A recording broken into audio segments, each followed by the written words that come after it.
না। অন্যদিকে গরম বাড়ছে বাংলাদেশে। এল নিনোর প্রভাব কি শুরু হয়ে গেছে? কি আছে বাংলাদেশের ভাগ্যে?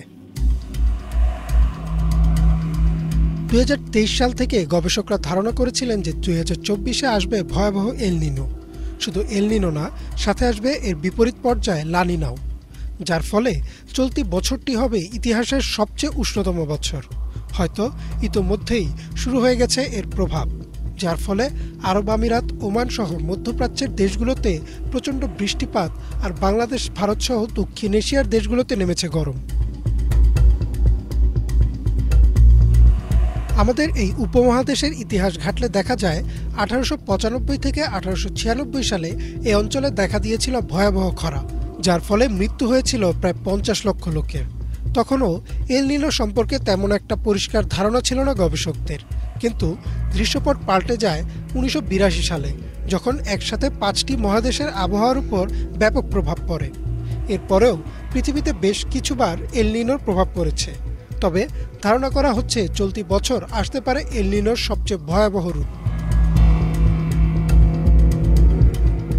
বিগত বছরের শেষ থেকে গবেষকরা বুঝতে পেরেছিলেন যে প্রশান্ত মহাসাগরে আবারও আবির্ভাব ঘটেছে এল নিনোর, আর তা ধীরে ধীরে আরও তীব্র হচ্ছে।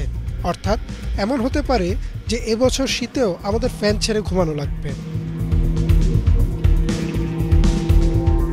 বিজ্ঞানীরা ধারণা করছেন 2024 সাল হবে পৃথিবীর ইতিহাসের সবচাইতে উষ্ণতম বছর। ভূপৃষ্ঠ উত্তপ্ত হয়ে যাবে, দেখা দিবে অনাবৃষ্টি আর খরা, আর কিছু কিছু অঞ্চলে দেখা দেবে প্রচণ্ড বৃষ্টিপাত, পাহাড়ি ঢল আর বন্যা, যার প্রভাব হয়তো শুরু হয়ে গেছে ইতোমধ্যেই। আরব আমিরাতে হঠাৎই প্রচণ্ড বৃষ্টির ফলে দেখা দিয়েছে জলাবদ্ধতা। ওমান ও কাজাকিস্তানে দেখা দিয়েছে বন্যা। অন্যদিকে বাংলাদেশে গ্রীষ্মের শুরুতেই তাপমাত্রা পৌঁছে গেছে 40 ডিগ্রির কাছাকাছি। যদিও মাঝে মধ্যে আকাশ অন্ধকার করে নেমে আসছে কালবৈশাখী সহ শিলাবৃষ্টি, কিন্তু তাতেও কমছে না গরমের তীব্রতা। আবহাওয়া অফিসের মতে এই তীব্রতা আরও বাড়ার আশঙ্কা রয়েছে, আর গরমের তীব্রতা বাড়লে অসময়ের নিম্নচাপ বা ঘূর্ণিঝড়ের আশঙ্কাও বেড়ে যায় কয়েক গুণ। এই এল নিনোর প্রভাবে বাংলাদেশ ও ভারত 2023 সালে দেখেছে 4টি ঘূর্ণিঝড়।